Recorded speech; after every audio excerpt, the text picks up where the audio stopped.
Burnout doesn't happen because of high expectations. It happens because of unclear ones. You know, those companies that can never get their shit together and change their priority every year, or reintroduce new values all the time, or even those managers who just change the project or can't make decisions, or things that are urgent all the time. Not every task is urgent. Not every task has to be done like today, right? But that's the things that create burnout. And then as a result, your employees don't like working for you anymore, and they start taking more time off. Those 6 paid sick days that maybe you pay for, they're gonna be used up, you know?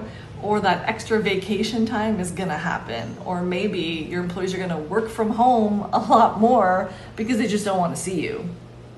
All because you did not manage workload appropriately. As an employee some time ago, I got assigned to a project with a leader who had requested to work with me.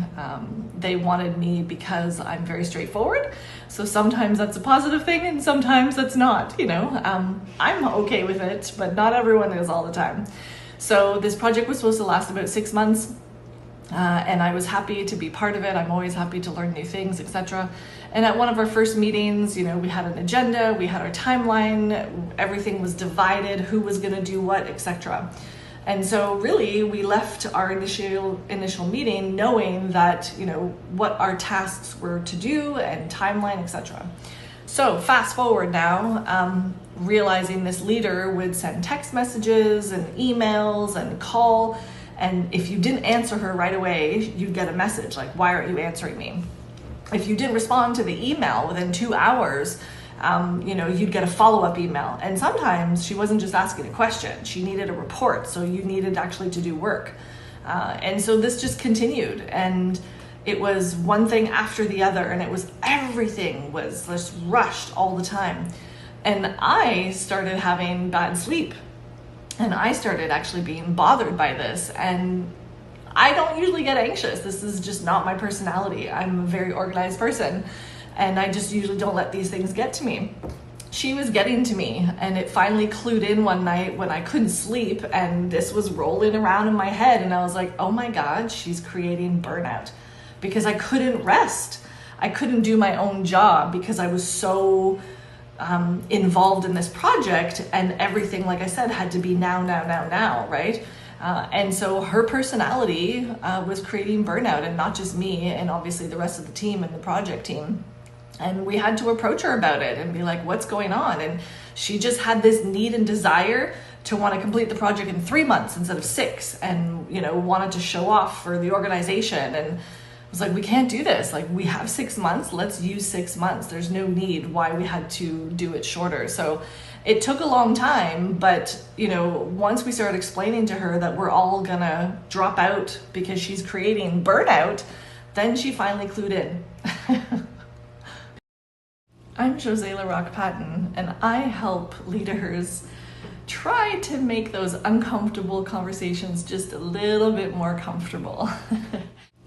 You know, I've racked my brain around burnout for quite some time, just like many of you, because it just seems to be happening and it's a lot more popular. And I always want to use my own personal experiences, because I feel if I'm going through it, someone else must be going through it. So just like the experience and the example I provided earlier, where I didn't really realize at the beginning what was going on about having to have all these tasks done, you know, right now, today, etc., and all this pressure that was being put on me. And again, I consider myself to be a pretty strong individual, so I always think I could handle it. But once I realized that I wasn't sleeping and it was really affecting me, I kind of realized my first tip to help leaders is you've got to identify what does winning look like, you know? So one of the things that I've now used from that example is when I'm coaching leaders is I let them know is you should tell your employees or ask your employees, what does winning look like to you? You know, and ask them a specific question. If you could achieve 3 things this week, what would they be? And then that employee feels a little bit more enticed to actually narrow down all the tasks they have to do, figure out the most important tasks that they have to do, because they want to please their leader, they want to do good for the company. But the key to this is once they achieve those three things, that's what winning looks like, right? And so it helps your employee feel happy and feel like they've accomplished something and they're making a difference. And playing to someone's happiness and psyche is important. I mean, I'm not a doctor, but we all know when people are happy, they make other people happy, right? Which means they'll feel less burnt out. So my first tip again is to identify what does winning look like. And if you're looking for a guide that can help you provide more tips about that, just don't forget, click the link below. So my second tip on things that can help reduce burnout in a workplace is when a leader is looking at all the tasks that they have to do, it's sort of normal that the leader will go to a meeting with heads of the company, and then all of a sudden they realize that they have more work that they have to do and they're going to divide all this work, right? The challenge is when the leader is providing their employees with more work, are they taking away work? And many of them are not, right? So the second tip is we have to also create a stop doing list. We can't just create a to-do list. We also have to create a stop to-do list. And that helps people. However, again, I would send it back to your employees. And if there's more important tasks that you want your team to do, ask them what can be taken off your plate that maybe is not as important, or perhaps you may feel it's redundant, or maybe even just not useful. So again, you're allowing the employee to create their stop doing list.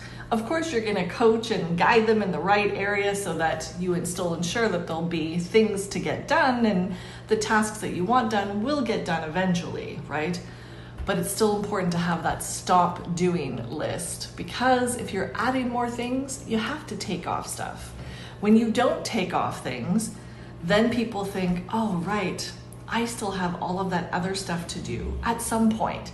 But then that sticks in our head and then it creates anxiety and doesn't allow us to sleep at night. And, so that stop doing list will go a long way to help people feel much less burnt out. So my third and final one, though, is something else that I've thought about related to burnout is think of us as athletes, right? Any employee is an athlete because they're using their mind, they're exercising their brain. And the more that we exercise it, the more we learn, the more we create trends, the better we can be, just like an athlete in some shape or form, right? When an athlete is training for the Olympics or training for something, they usually have recovery time. When we are putting all of our efforts into a project, or if there's, a big report that has to be done, something like that, we're just pushing, using all of our brain power. But do we ever schedule recovery time? We don't, or very rarely. I do know some organizations will have recovery time, and at the end of the really hard day, they'll be like, okay, let's go for a drink. And that's okay, to sort of release and stuff. But not everybody wants to go out for a drink. And certainly not everybody wants to be using their personal time hanging out with their work colleagues. No offense, but a lot of people would like to have their personal time for their own personal time. So scheduling some recovery time at work is important, because really they're using work time to do those projects. Why can't they use work time for recovery? And maybe that is just an hour. Or another thing that I've also suggested for recovery time, don't schedule meetings on a Friday. A Friday is crucial for people to catch up on things, plan for the next week, etc. Those companies that schedule things at 2, 3, 4 o'clock on Fridays, oh my God, I feel like you're cruel, So instead, have Friday as your recovery day. And then you can allow your team to finish anything that they didn't finish that week, and also prepare for the following week, so that when they go into Saturday, Sunday, which is supposed to be their me time, they're actually going to be a little bit more relaxed. So just to recap, right? Our first one is to ensure that we're going to increase clarity. So make sure that you're going to increase your clarity with your team, and you're going to allow them to know, what does winning look like? Our second tip is to ensure that you're going to remove things. So remove things that are redundant, remove waste, etc. And our third and final tip to help reduce burnout in the workplace is protect your energy. You know, we all deserve an opportunity to give everything we have to our job, but we should also get something in return. So if you're looking for our next video on tips and tricks for HR that can help you as a leader create those uncomfortable conversations just a little bit more comfortable, I look forward to seeing you on our next video.